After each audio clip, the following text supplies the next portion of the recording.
What if I told you the single most dangerous health risk for anyone over 60 has nothing to do with your heart, your joints, or your memory? It's not a disease you can catch or a condition you can inherit. It's a belief. A quiet, creeping assumption that has been sold to us for generations.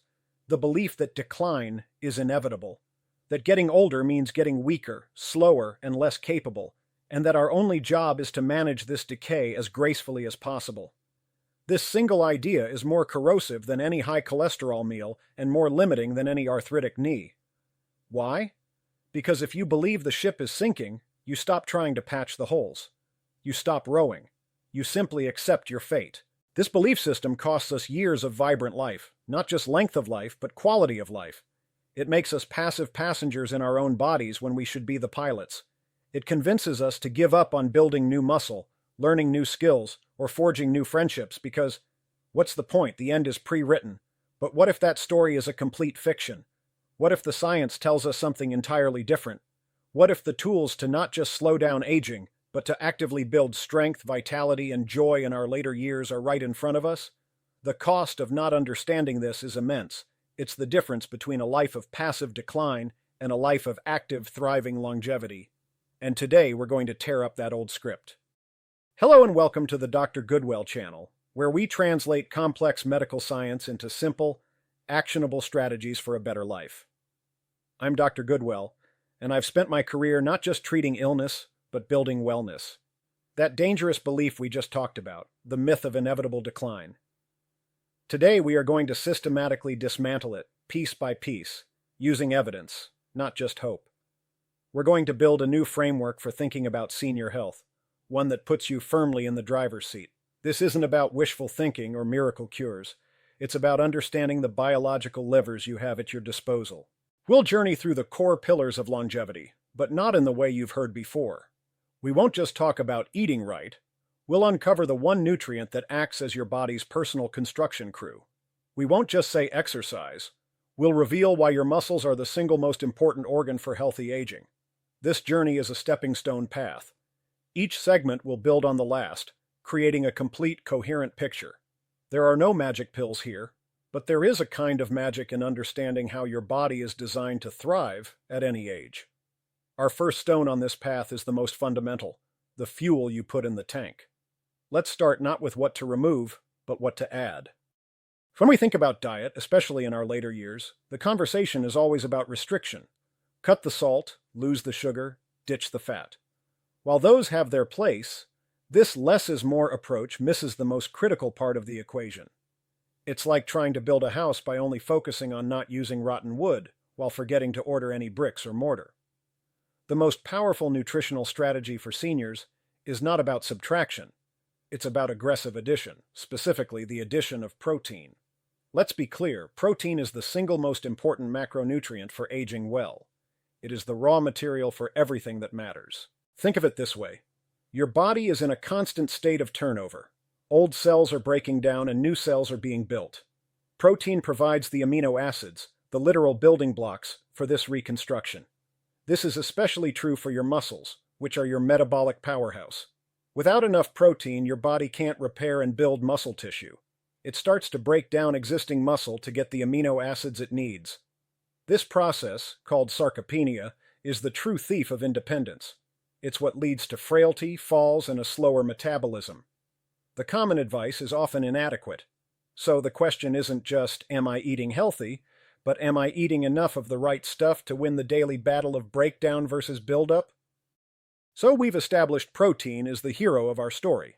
But this brings up a common and dangerous misconception. I eat a piece of chicken for dinner, so I'm all set. This thinking is like trying to fill a swimming pool with a teaspoon. It's not just about having some protein, it's about the amount and the timing. Research shows that as we age, our bodies become less efficient at processing protein, a phenomenon called anabolic resistance. This means we need more protein than our younger counterparts just to get the same muscle-building effect. The goal for most seniors should be around 1.2 to 1.6 grams of protein per kilogram of body weight, which is significantly higher than standard recommendations. Let's make that practical. For a 150-pound person, that's about 82 to 109 grams of protein a day. That's not one chicken breast. That's more like a serving of Greek yogurt for breakfast, a can of tuna in your salad at lunch, and a good-sized portion of fish or lean meat for dinner, plus protein-rich snacks. It's also crucial to spread this intake throughout the day. Your body can't store protein, so flooding it with one giant steak at night is wasteful. Aim for 25-30 grams per meal. This provides a steady stream of building blocks for your muscles. Think about your last meal. Did it have at least 25 grams of protein? If not, that's your first, simple, powerful change. Now that our bodies have the right building materials, plenty of protein, we need to give them a reason to build. This is where movement comes in. And I want you to erase the image of a grueling, high-impact workout at a sweaty gym. For longevity, the most effective movement is often the simplest. We're focusing on two key things: resistance training and stability. Let's start with resistance. This doesn't mean you have to become a bodybuilder. It simply means making your muscles work against a force. This can be your own body weight, resistance bands, or light dumbbells. Why is this so critical? Resistance training is the signal, the foreman on the construction site that tells your body, hey, we need to be strong here. Take that protein we ate and use it to build and reinforce these muscles. It's the single most effective way to combat sarcopenia, the age-related muscle loss we discussed. A simple routine of squats, even holding onto a chair, wall push-ups, and lifting light weights can profoundly impact your strength. But here's the part people often miss: stability and balance. You can have strong muscles, but if your nervous system can't coordinate them, you're at risk for falls. A fall can be the trigger for a rapid decline in health and independence. Simple exercises like standing on one leg or walking heel to toe are not just for kids. They are powerful neurological training to keep you upright, confident, and safe. Let's dig deeper into this idea of movement, because there's a trap many people fall into. They think, okay, I need to exercise, and they start walking. Walking is fantastic, and you should absolutely do it. It's great for your heart, your mood, and your endurance. But walking alone is not enough to preserve what matters most for independence: your muscle mass. I call this the cardio trap. People feel virtuous because they're getting their steps in, but they are simultaneously losing the strength needed to get out of a chair, carry groceries, or catch themselves if they trip. Imagine two cars. One has a huge, efficient engine that can go for hundreds of miles. That's your cardiovascular fitness from walking. The other has a strong chassis, durable tires, and a responsive steering system. That's your muscular strength and stability. You need both to have a safe and reliable vehicle for life. Neglecting resistance training is like having a great engine in a car that's rusting away. Your goal is to combine both. A perfect week might include 3 brisk walks and 2 20-minute sessions of simple, full-body resistance training. Remember, muscle is your metabolic sponge. It soaks up blood sugar. It's your suit of armor, protecting your bones. It is the organ of longevity. Don't let the simplicity of walking distract you from the necessity of building and maintaining your strength. If you learned something new in this segment, give that like button a quick press. We've fueled the body with protein and signaled it to build with movement. Now we need to give it the time to do the actual construction and cleanup work. That happens during sleep. We often view sleep as a passive state of just being off, but it's one of the most active and crucial periods for your brain and body. Think of your brain like a bustling city during the day. It's creating byproducts and metabolic trash from all its activity. At night, a remarkable thing happens. A system called the glymphatic system kicks into gear. It's like the city's overnight cleaning crew. It flushes out all this toxic debris, including beta-amyloid plaques, which are strongly linked to Alzheimer's disease. If you consistently shortchange your sleep, that cleanup crew can't finish its job. The trash piles up night after night. This doesn't just affect long-term brain health, it has immediate consequences. Poor sleep impairs memory consolidation, meaning you don't retain what you learned the day before. It dysregulates the hormones that control your appetite, making you crave sugary, high-calorie foods. It also raises stress hormones like cortisol, which further encourages muscle breakdown and fat storage. The misconception is often about quantity: I need 8 hours. But quality is paramount. A solid 7 hours of deep, uninterrupted sleep is far more restorative than 9 hours of fragmented, restless tossing and turning. Are you protecting your sleep as fiercely as you protect your finances? Because it's an even more valuable asset. So how do we get that high-quality, restorative sleep? It's not about just hoping for the best when your head hits the pillow. It's about creating the right conditions, a practice we call sleep hygiene. And it starts hours before you even get into bed. The biggest disruptor of our natural sleep-wake cycle, or circadian rhythm, is light. Specifically, the blue light emitted from screens, our phones, tablets, and televisions. This light tricks your brain into thinking it's still daytime, suppressing the release of melatonin, the hormone that signals it's time to sleep. My non-negotiable rule: no screens for at least 1 hour before bed, read a physical book, listen to calming music, talk with your partner. Next, create a sleep sanctuary. Your bedroom should be for two things only: sleep and intimacy. It shouldn't be your office, your movie theater, or your dining room. Keep the room cool, dark, and quiet. Blackout curtains and a white noise machine can be game changers. Also, be mindful of your evening habits. A large meal or alcohol too close to bedtime can disrupt sleep architecture, preventing you from getting into the deep, restorative stages. A small, protein-rich snack a couple of hours before bed can sometimes help, but avoid heavy foods. And finally, consistency is king. Try to go to bed and wake up at roughly the same time every day, even on weekends. This trains your body's internal clock, making it much easier to fall asleep and wake up feeling refreshed. We've covered the physical hardware: nutrition, movement, and recovery. Now let's turn to the software, your cognitive health. The old model of keeping your brain sharp was use it or lose it, which usually translated to doing crossword puzzles or Sudoku. And while those are fine, they are like doing the same bicep curl over and over again. You get good at that one motion, but it doesn't build overall cognitive strength. True brain fitness doesn't come from repetition. It comes from novelty and complexity. Your brain thrives on being challenged to do something it has never done before. Learning a new language, picking up a musical instrument, taking a dance class, or even navigating a new city without GPS, these activities force your brain to create new neural pathways. It's like building new roads and bridges in that brain city we talked about. This process, called neuroplasticity, is your brain's incredible ability to reorganize itself, and it continues throughout your entire life. It doesn't stop at 25. The key is to step outside your comfort zone. If an activity feels a bit difficult and requires your full concentration, that's the sweet spot. That's where the growth is happening. Think about it. When was the last time you learned a completely new skill? Something that felt awkward and challenging at first? That feeling is the sensation of your brain getting younger, stronger, and more resilient. While learning new skills is a powerful way to build cognitive reserve, there's another, perhaps even more fundamental, element to brain health that is often overlooked: purpose. A brain without a reason to get up in the morning is a brain that begins to atrophy. Purpose is the ultimate cognitive fuel. It's the why that drives all the what.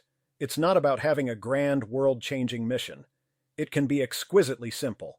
Your purpose could be tending to your garden, volunteering at the local library, being the go-to grandparent for story time, or mastering the art of sourdough bread. I once had a patient, a retired engineer, who was feeling lost and mentally foggy. His health was fine on paper, but he lacked spark.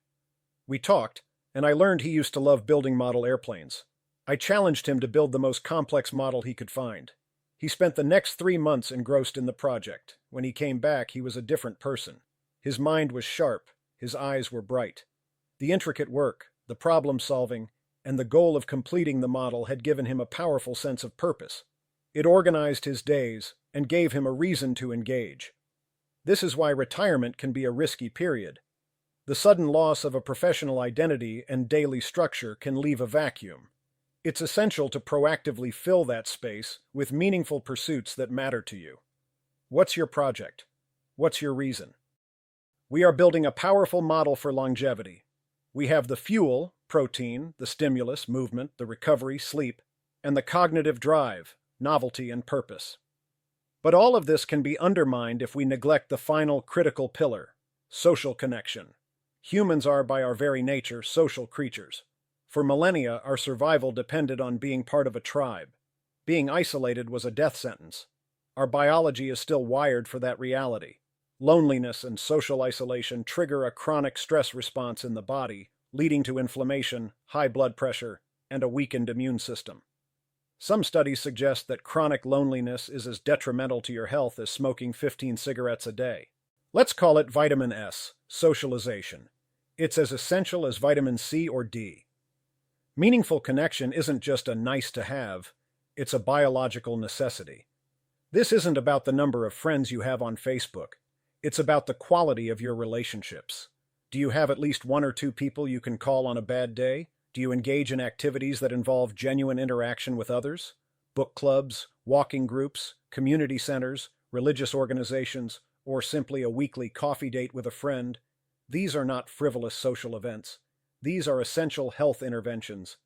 As we age, our social circles can naturally shrink. It requires a conscious, proactive effort to maintain old bonds and forge new ones. Misunderstanding this could cost you years of healthy, happy life.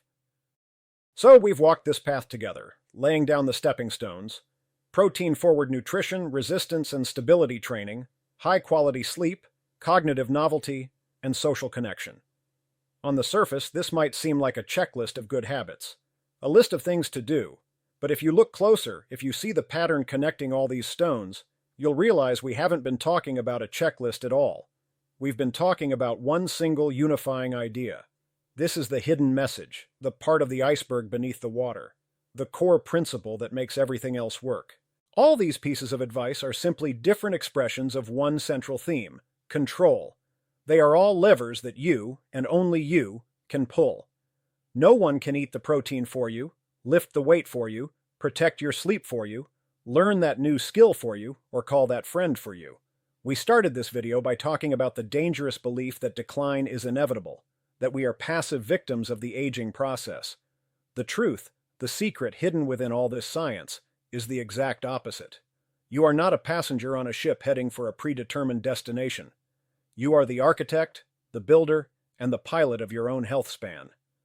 The power to write a different story for your later years has been in your hands all along. The real best advice isn't a single tip. It's the realization of your own agency. Let's let that sink in.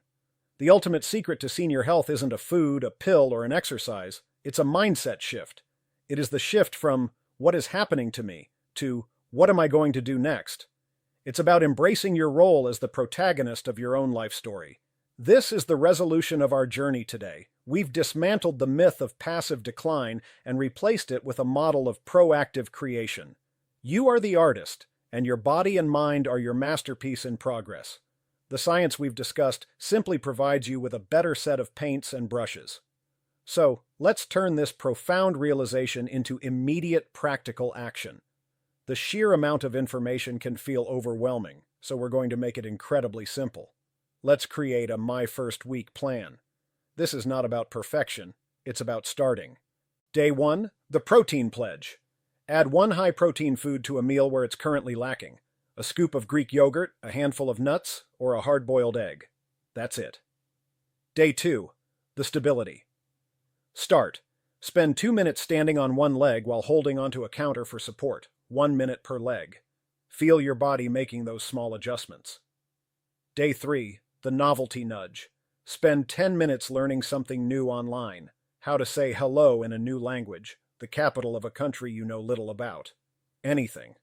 This is how change happens, not in one giant leap, but in a series of small, consistent, empowered steps.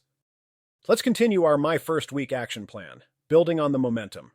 Remember, each step is a declaration of your control. Day 4, the sleep sanctuary. 1 hour before bed tonight, put your phone away. Don't just silence it, put it in another room. Pick up a book or magazine instead. Notice how your mind begins to calm down.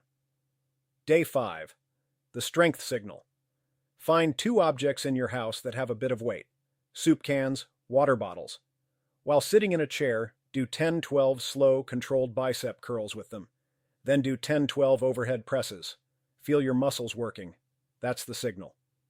Day 6, the connection call. Think of one person you haven't spoken to in a while. A friend, a cousin, a former colleague. Pick up the phone and call them just to say hello and see how they are. A 5-minute conversation is a powerful dose of vitamin S. Day 7, the reflection. Look back at your week. You consciously added protein, practiced balance, learned something new, protected your sleep, built strength, and fostered connection. How do you feel?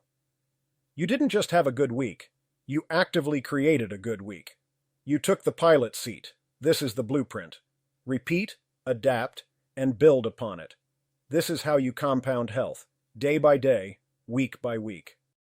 We've journeyed from a single dangerous belief to a powerful, actionable framework for taking control of your health. We've seen that aging doesn't have to be a story of passive decline, but can be one of active, vibrant creation.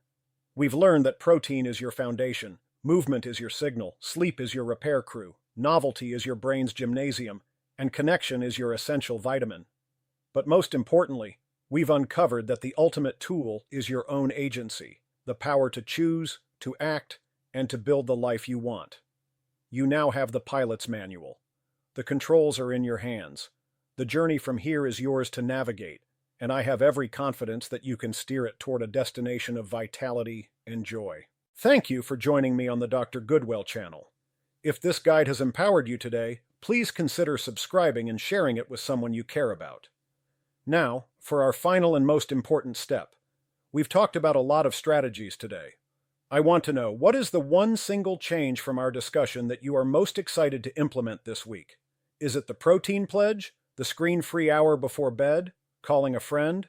Share your commitment in the comments below. Reading your goals inspires our entire community and makes you accountable. Let's build a movement of proactive, empowered seniors starting right now. I'll see you in the next video.